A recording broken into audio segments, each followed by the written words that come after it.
Olá, bem-vindos ao podcast Set Retail, o podcast da revista de distribuição hoje. Vamos para o nosso novo episódio e para a conversa de hoje temos connosco Marisa Giorgi, diretora de RH do Pingo Doce. Olá, Marisa. Olá. Obrigado por ter aceitado aqui o nosso convite e hoje vamos falar de um tema que é subejamente importante no retalho, que é a capacitação de pessoas e o desenvolvimento de competências no retalho. Mas antes de começarmos, até para quebrarmos aqui um bocadinho o gelo e apresentarmos à nossa audiência, gostaria que fizesse aqui uma pequena síntese daquilo que foi o seu percurso profissional até chegar a este cargo que ocupa hoje na Jerónimo Martins. Então, primeiro, obrigada pelo convite. É sempre bom podermos falar um pouco sobre temas que interessam à comunidade em geral.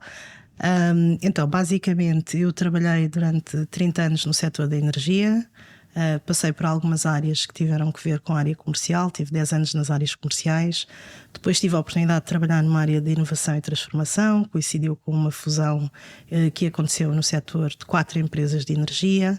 E nessa área trabalhei, portanto, essencialmente áreas de fusão de negócios, portanto, a área financeira, modelos organizativos, processos, sistemas, e depois passei também por uma área de gestão de projetos de portfólios de investimentos, mais ligada à área financeira, pelo caminho de licenciamento em gestão, lá atrás, e com isso depois também tive ali 4 anos na área financeira e fruto muito de perceber os planos de negócio ambiciosos para o setor, veio o bichinho da curiosidade por agora quem são as pessoas que vão entregar estes planos de negócios.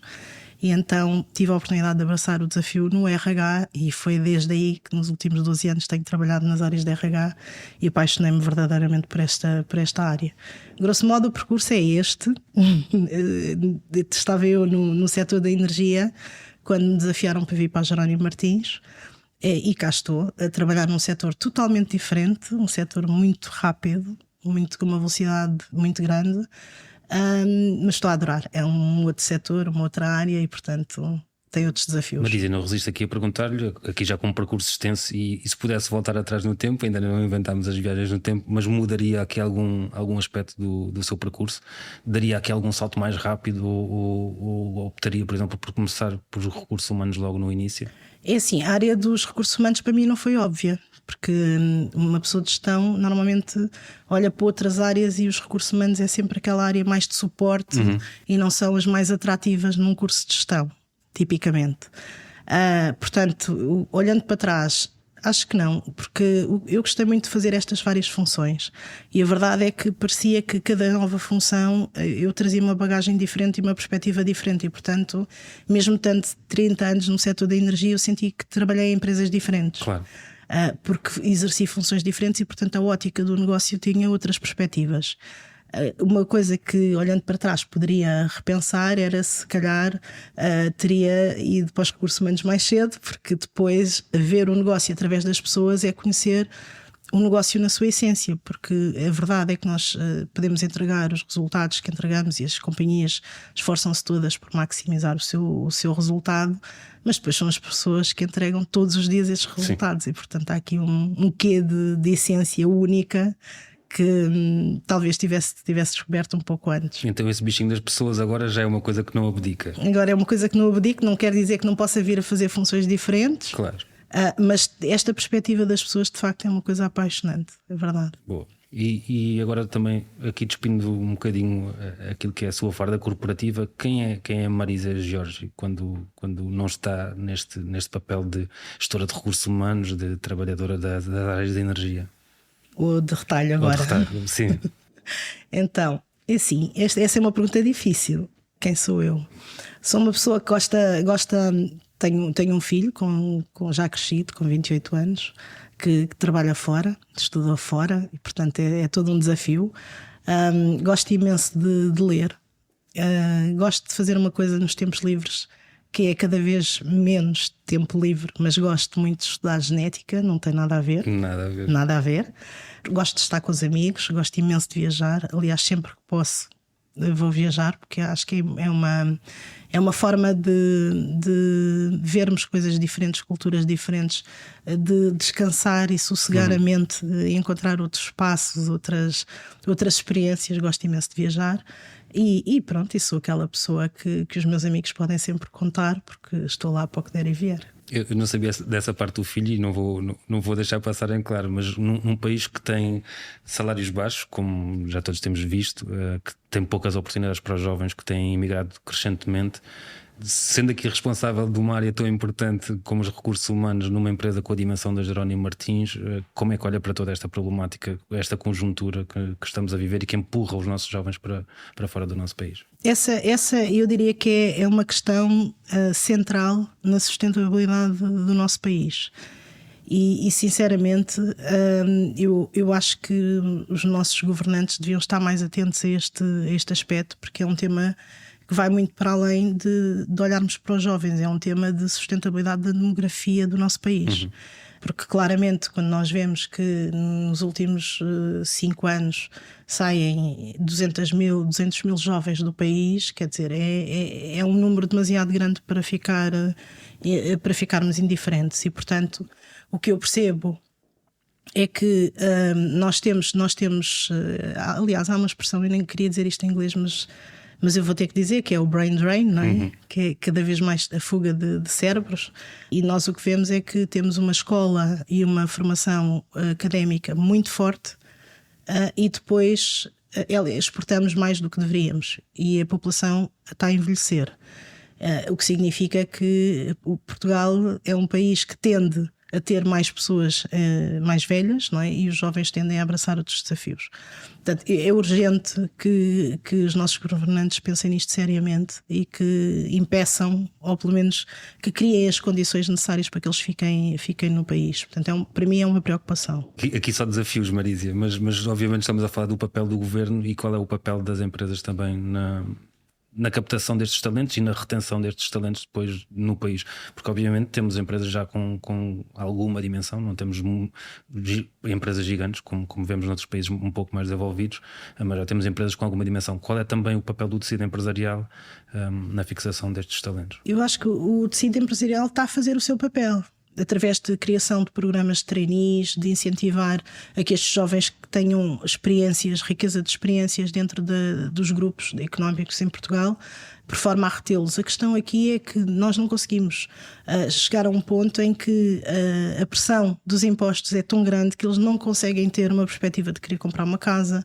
ou de querer constituir família, e portanto acabam por ir à procura de outras oportunidades. Claro. Portanto, nós tentamos, enquanto empresas, em geral, fazer este trabalho e fazemos. Felizmente temos cá muitos jovens e bons e bem preparados.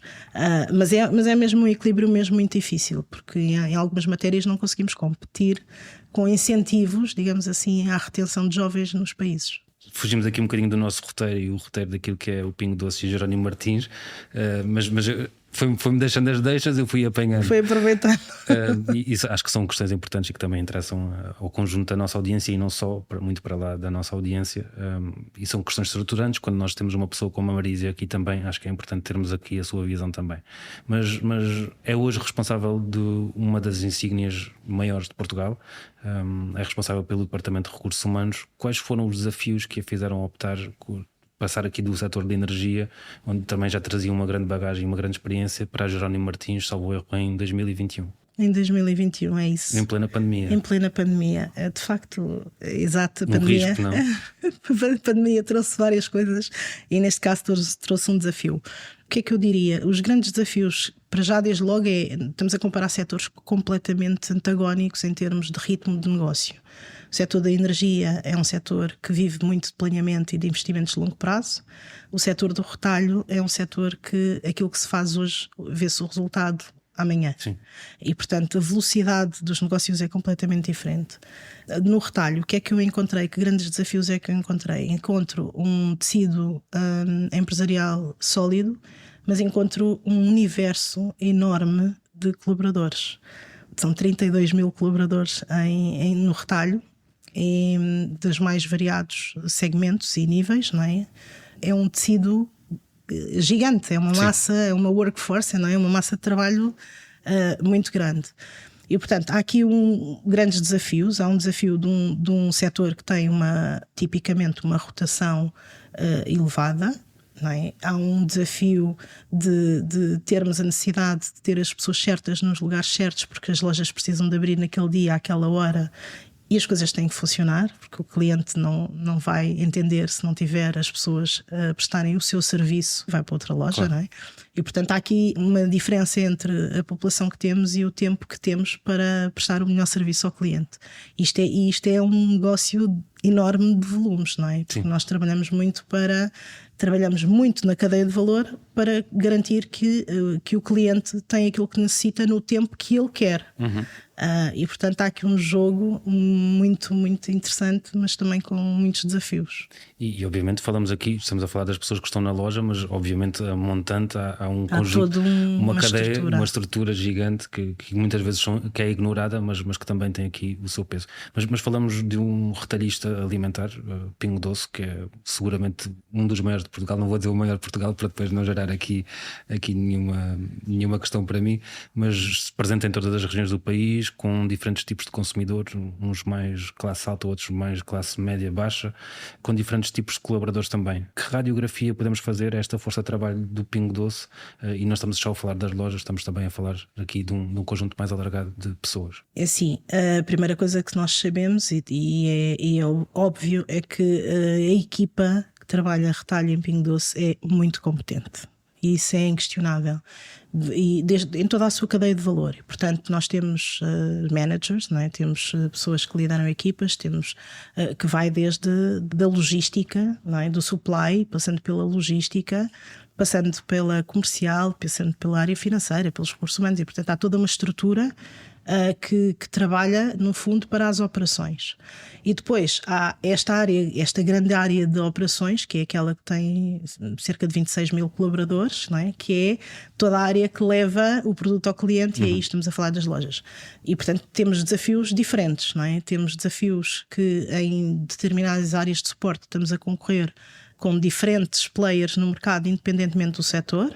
Eu posso dar alguns exemplos: as áreas da inovação, da digitalização, da transformação. Estamos a concorrer com players independentemente de pertencerem ou não ao setor do retalho. E depois temos a outra parte das operações, que aí sim estamos a concorrer em retalho, em lojas. E, portanto, a radiografia que eu tiro é equipa muito competente, colaboradores das lojas muito apaixonados por aquilo que fazem, e isso é incrível.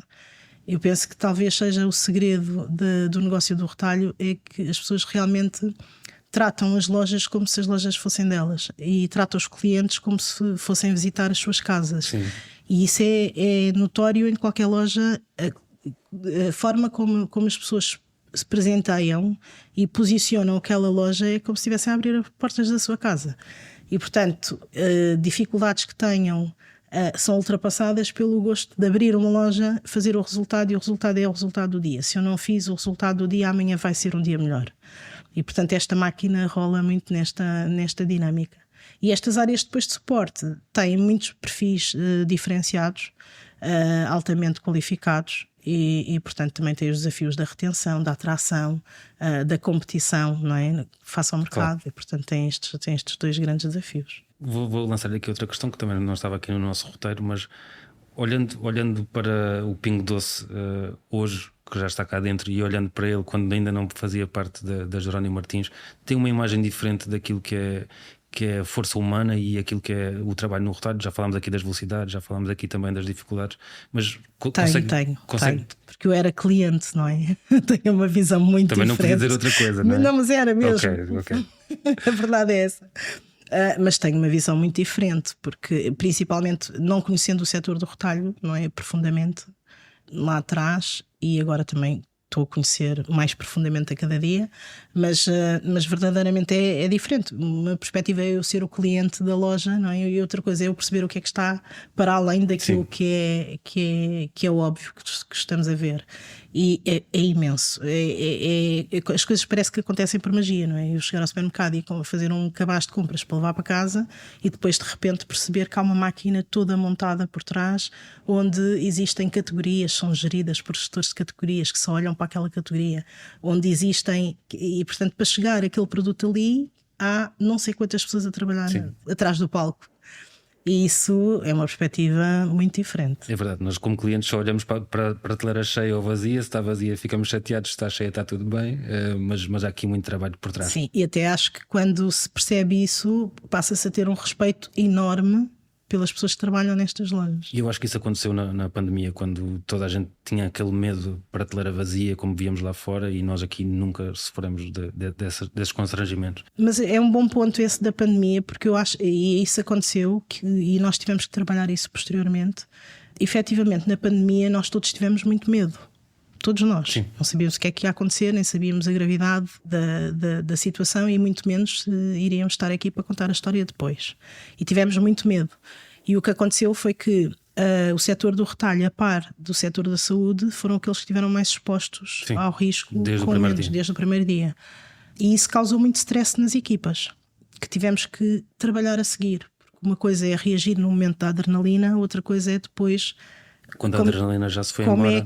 Como é que as pessoas depois vão digerir estas coisas? Sim.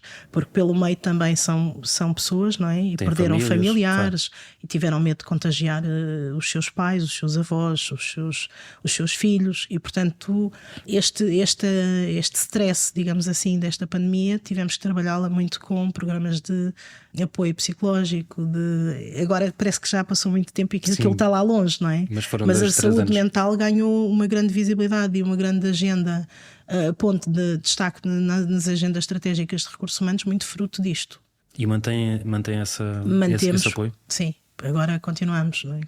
Vamos aqui saltar mais outro ponto. Saltar. Isto é sempre a saltar entre temas, mas como a Marísia dizia também no início aqui da nossa conversa, é uma área com uma rotatividade muito grande de pessoas, sensivelmente, diria que maior do que em outros setores, com forças também com diversas valências, como já contextualizámos aqui, com uma proposta salarial relativamente baixa. Aquela questão que não se devia fazer, mas eu tenho de lhe fazer. Como se fideliza também aqui o colaborador nestas áreas mais de operação, onde muitas vezes as pessoas entram porque é a opção que têm naquele momento e acabam depois por permanecer. Mas como é que e olhando para o preço das casas, olhando para o preço da inflação, o valor da inflação que foi alta durante os últimos meses e anos, como é que se fideliza aqui o colaborador, aliás? Isso é uma pergunta mesmo gorda.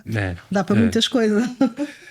Então é assim, eu acho que este setor é um setor por natureza que tem esta rotação. Nós temos cerca de 81% de colaboradores que estão efetivos, portanto, e isso é saudável, porque significa que os outros 20% rodam, não é?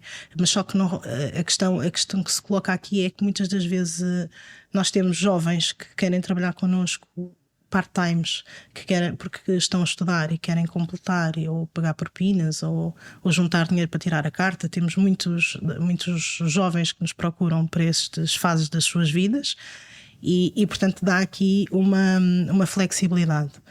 Os outros 80% são pessoas que continuam connosco e que estão efetivas e que suportam, digamos assim, o core do negócio. Isto para responder à rotatividade do setor.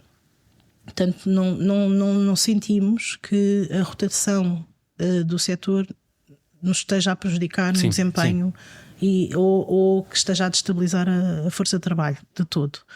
Este é um ponto. Depois o outro ponto, quando falamos de salários baixos, que era o que me estava a dizer, nós temos que ver isto numa perspectiva um bocadinho mais alargada, que é os salários desta função. Estas pessoas têm baixa qualificação e, portanto, temos que olhar para isto nesta perspectiva, mas em todo o caso, em Jerónimo Martins e no Pingo Doce em particular, nós privilegiamos este pacote que vai muito para além daquilo que é o salário. Eu vou dar aqui 2 ou 3 exemplos que acho que são importantes para as pessoas perceberem o que é que eu quero dizer com isto. Quando nós temos, por exemplo, apoio creches, onde podemos deixar, como temos nos centros de distribuição, onde podemos deixar as nossas crianças e não pagamos por isso, e ainda assim vamos ter também um apoio de consultas de pediatria e também não vamos pagar por isso. Isto vale dinheiro. É um benefício. Quando temos academias onde os jovens filhos dos nossos colaboradores podem ter acesso a explicações apoiadas para a preparação dos exames, também não vamos pagar, isso nós sabemos quanto é que isto custa no mercado, claro. não é? Quando temos campos de férias onde podem passar as férias e também não pagam por isso. Portanto, nós temos que olhar para isto, que é, ok, há uma componente do salário para aquela função e nós fazemos a diferença em função do grau de senioridade, ou seja, da antiguidade Sim. dos nossos colaboradores, e depois temos estes pacotes, não é, de benefícios que acabam por se traduzir em euros no final do mês, porque se eu não tiver, que acaba por completar este salário. Portanto, eu diria que nós estamos confortáveis com isso e as nossas pessoas percebem isso e valorizam isso. Portanto, não podemos olhar só para aquela parte que se vê às vezes e que se vê mal. Não continua a fazer-me aqui alguma questão, e esta questão dos salários, que é, ou seja, há esta compensação toda, mas nós não conseguimos no final do mês pagar as contas com a creche que é oferecida. Sim, é verdade. Estamos todos a passar. É verdade esse tema da inflação, não é? Que foi gigantesca. E o ano passado foi uma pressão brutal. E as companhias, nomeadamente as do retalho, nem sequer transferiram para o consumidor final toda a inflação, porque senão isso teria sido catastrófico para os dois lados. Para os dois lados. Portanto, era matar negócio por um lado e era prejudicar efetivamente o consumidor por outro.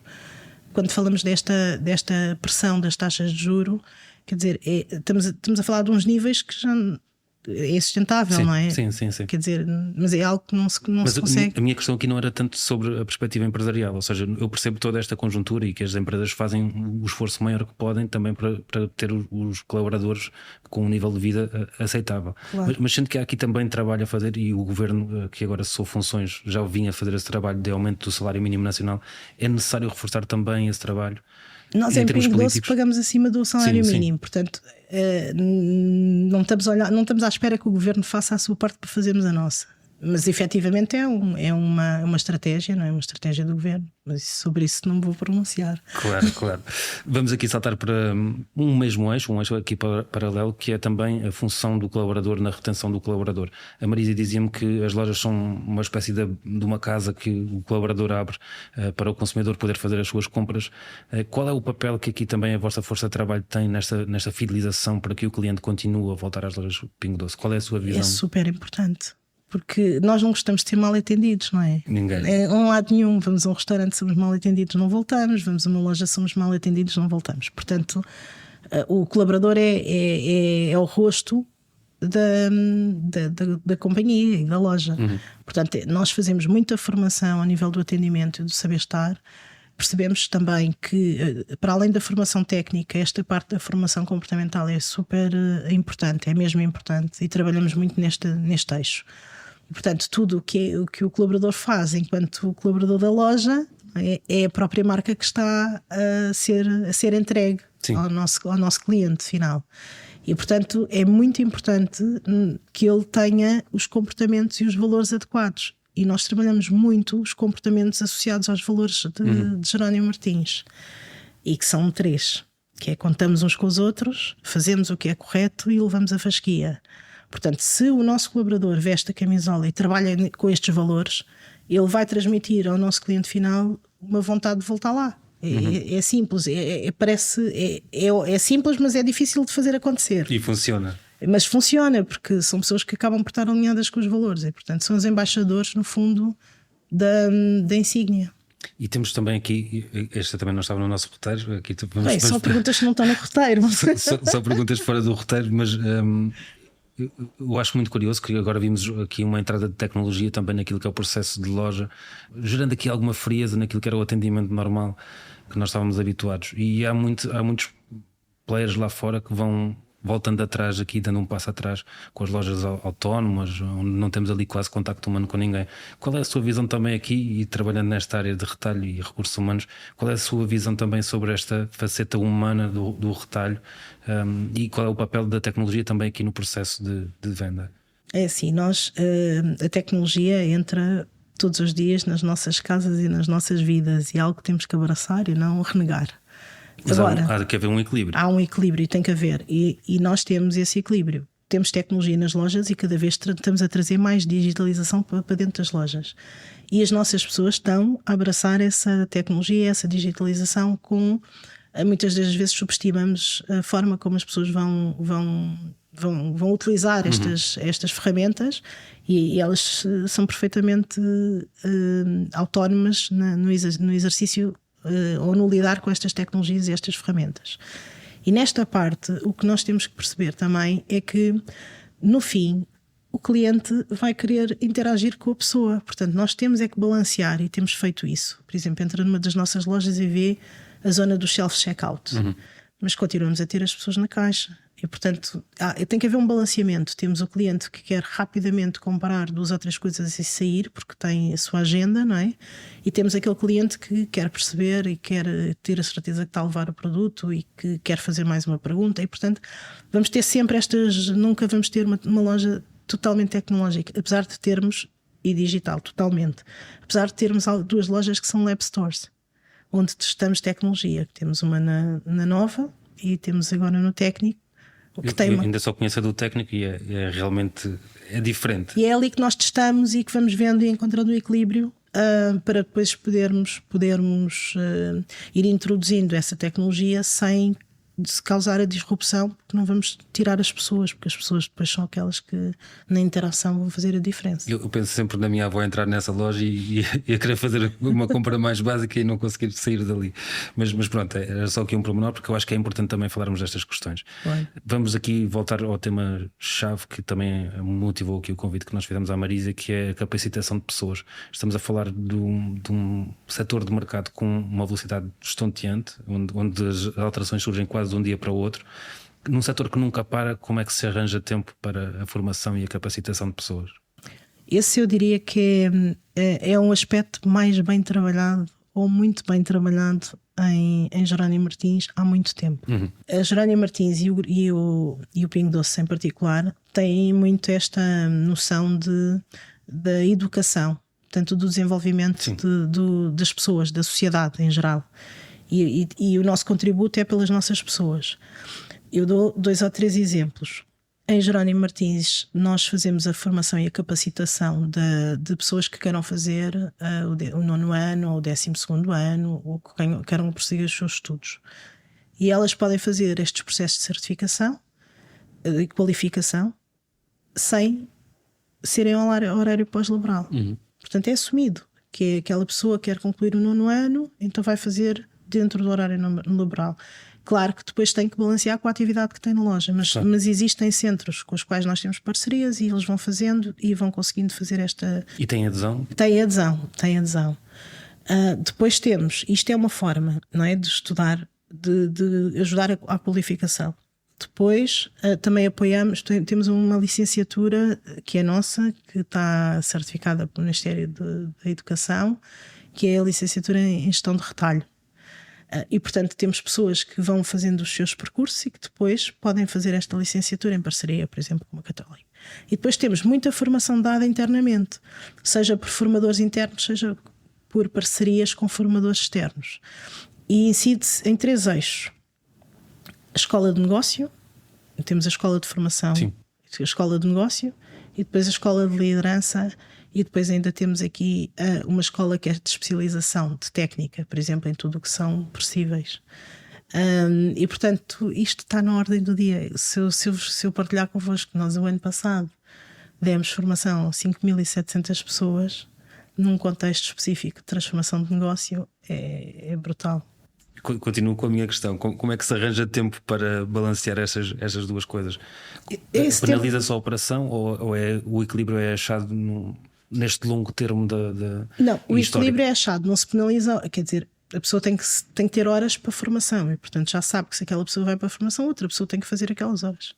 Claro. Investe-se na formação. Ok, há esse investimento. Há investimento, claro, na formação. E aqui que papel é que a tecnologia também veio dar este aspecto da formação? Sente que tem sido esta transição digital também bem aceita pelos vossos colaboradores e vocês mesmo enquanto Departamento de Recursos Humanos têm conseguido gerir bem esta transição para meios mais digitais?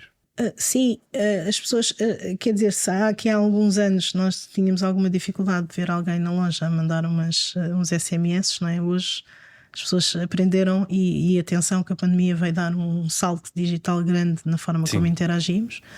E portanto, e agora falando explicitamente sobre o uso do telemóvel e todas as aplicações que agora que se usam no telemóvel, que usamos todos. Mas as pessoas aderem, se percebem o benefício, elas aderem. E portanto a tecnologia é qualquer coisa que está a entrar e está a fazer o seu caminho, as pessoas estão a utilizar. Do ponto de vista de recursos humanos, obviamente que nós estamos cada vez também mais digitais, não é? Os processos de recursos humanos estão cada vez mais digitais e hoje conseguimos fazer muito mais coisas através de um device, de um telemóvel ou que não conseguimos fazer no passado. Portanto, nós temos vindo a digitalizar a forma como fornecemos ou proporcionamos o menu dos temas dos recursos humanos às nossas pessoas.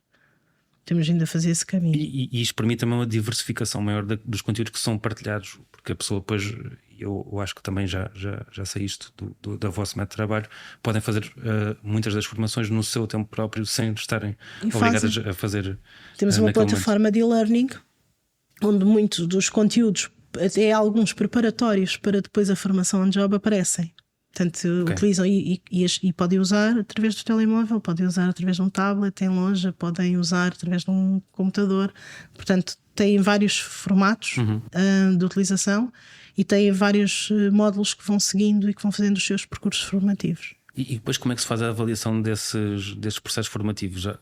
Mesmo na plataforma? É mesmo na plataforma, portanto está embebido na plataforma. Agora pode perguntar assim: então e como é que eu sei que foi aquela pessoa que fez o teste? Sim, mas se ela não fizer essa parte, depois não vai conseguir fazer o on job. Portanto, não tem nenhum interesse em não fazer.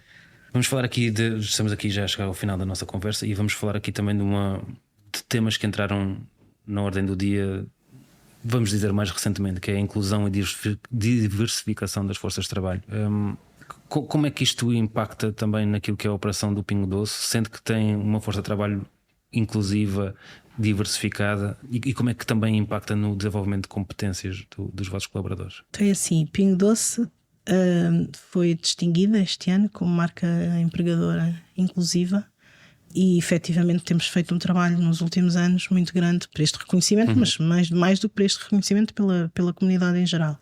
A diversidade e a inclusão não se esgota na deficiência, que muitas vezes confundimos isso, não é? Há vários parâmetros, há nacionalidades, há género, há raças, há deficiência e temos trabalhado nos vários eixos.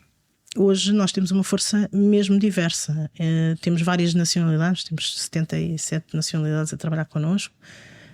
Temos género. O género é predominantemente feminino, ao contrário, por exemplo, do setor da energia, que era ao contrário. Mas temos 600 pessoas com deficiência a trabalhar em Jerónimo Martins, que é em Pingo Doce, que é notável, não é? E aqui estamos a falar de todos os tipos de deficiência. Seja motora, seja outro tipo de deficiência. É claro que as funções que eles podem desempenhar são as funções que eles podem desempenhar, não são, e são acompanhados e portanto, mas fazem o seu caminho. Mas a ideia aqui é que estas pessoas, por exemplo, com deficiência venham e que ganhem autonomia para desenvolver o seu trabalho, não é? E para isso temos os centros a incluir, que são no fundo onde fazem formação simulando como se estivessem em loja e que depois, quando estão aptos, então passam para o trabalho em loja. E tem sido um percurso incrível, temos sido muito, muito surpreendidos em vários momentos pela capacidade de entrega e a forma como estas pessoas depois desempenham a sua função com autonomia. É um percurso que é bonito de se ver, não é? E sente que faz falta este tipo de pessoas também ao retalho? Acha que o torna mais humano? Acha que diversifica também a força de trabalho e acrescenta valor? Mas acrescenta mesmo. Sim. Eu não tenho dúvidas que acrescenta mesmo, porque às vezes, mas isto pode ser mal interpretado, que é muitas das vezes, como nós sabemos, existe a cota, não é? A cota por exemplo, da deficiência. Jerónimo Martins já está para além da cota, não trabalha para a cota, não é? E Pingo Doce muito menos, ninguém trabalha para a cota. Ou seja, nós trabalhamos para uma responsabilidade social que é, aqui há oportunidades também para estas pessoas. Se depois temos que as preparar para que elas possam desempenhar a sua função, isso é uma responsabilidade que nós temos. Claro. Mas de facto o que eu sinto é que é verdade que tornamos as lojas mais humanas. Humanizamos, sim, mas não pela via do humanizar, e estamos a trabalhar também muito por exemplo, estes temas na própria loja, que é, estamos a introduzir na loja mecanismos que permitam a pessoas que têm deficiências, a clientes com deficiência ou com dificuldades, que possam também, claro, serem incluídos no ecossistema. A diferença acaba por resultar aqui no enriquecimento de todos. Isso.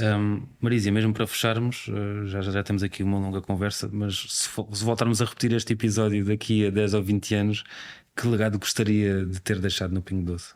2 ou 3 coisas, porque não vale a pena querermos deixar um legado muito grande, depois não deixamos legado nenhum. Mas há aqui 2 ou 3 aspectos que eu penso que são muito, muito importantes e até algo diferenciadores. Um deles é, nós sabemos que esta diversidade da força de trabalho é uma realidade hoje, mas vai ser uma realidade diferente daqui a 10 anos. Se calhar, com este envelhecimento da população, nós vamos ter que encontrar alternativas para, claro, manter uma força de trabalho adequada ao volume de negócios que temos e ao número de lojas que temos. E, portanto, um legado que eu gostaria de deixar era conseguir que estes outros players que se vão juntar a nós para trabalhar, portanto, estas novas fontes, digamos assim, de potenciais colaboradores que se vão juntar a nós, que muitos deles vão passar por mais imigrantes, portanto, que tenham uma integração pacífica, digamos assim. Acho que criar um modelo onde estas pessoas possam ser integradas e que seja uma integração pacífica. Isto é uma coisa que parece básica, mas que não é fácil de fazer. Porque quando nós estamos a falar de integração destas pessoas na comunidade, estamos a falar de muitas coisas. Estamos a falar de cultura, estamos a falar de religião, estamos a falar de línguas. E portanto, são coisas que demoram tempo. São coisas que não acontecem do dia para a noite, não é? E portanto eu acho que esse legado eu gostava de deixar. Depois o outro legado também era contribuir para esta convivência entre a tecnologia, a digitalização e o que vem por aí, não é? Toda esta inteligência artificial, como é que isto depois se vai materializar no eu pessoa e o eu máquina. Portanto, como estamos a falar neste horizonte de 10 anos, gostava de fazer esse merge, não é? Essa integração, e de deixar um bom resultado e um bom equilíbrio enquanto força de trabalho também aqui. Porque outros modelos se vão abrir com esta tecnologia. Já consegue imaginar esses modelos? Eu consigo imaginar alguns modelos, mas consigo imaginar na fantasia, não é? Mas a verdade é que a velocidade com que estas coisas estão a acontecer, se calhar não vamos ter que esperar 10 anos. Sim. E portanto, mas era um legado bonito, não é? Deixar uma força de trabalho com esta integração compreendida e principalmente equilibrada. E acho que se deixar estas duas coisas são ótimas. Já fica satisfeita. Pronto. Marisa, agradecer a sua presença. Espero poder voltar a falar consigo em breve. Se calhar não daqui a 10 anos, daqui a 5, se calhar 2 ou 3. Vamos ver como corre. Da nossa parte é tudo e até ao próximo episódio. Muito obrigada.